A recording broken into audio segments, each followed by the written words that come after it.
Genesis 8.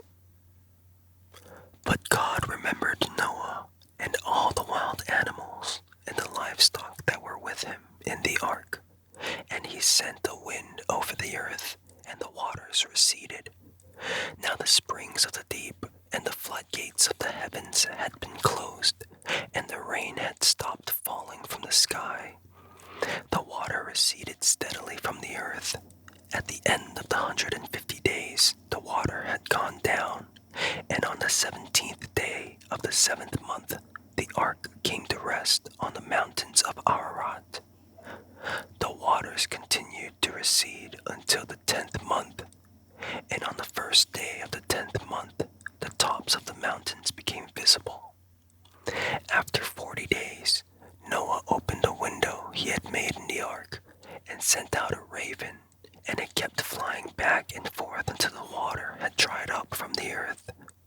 Then he sent out a dove to see if the water had receded from the surface of the ground.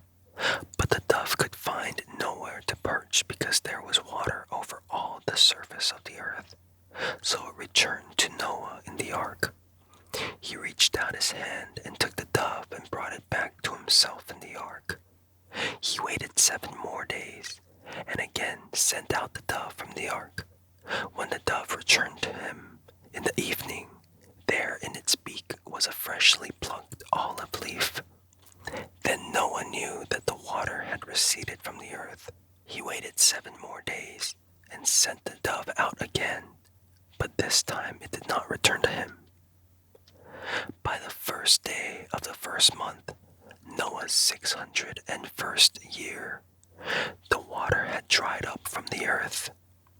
Noah then removed the covering from the ark and saw that the surface of the ground was dry. By the 27th day of the 2nd month, the earth was completely dry.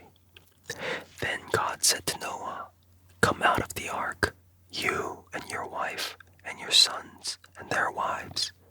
Bring out every kind of living creature that is with you, the birds, the animals, and all the creatures that move along the ground, so they can multiply on the earth and be fruitful and increase in number on it."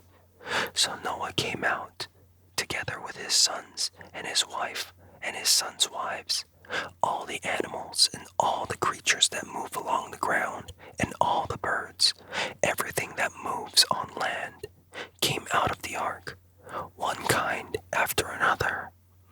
Then Noah built an altar to the Lord, and, taking some of all the clean animals and clean birds, he sacrificed burnt offerings on it. The Lord smelled the pleasing aroma and said in his heart, "Never again will I curse the ground because of humans, even though every inclination of the human heart is evil from childhood.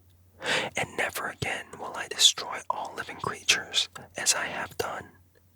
As long as the earth endures, seed time and harvest, cold and heat, summer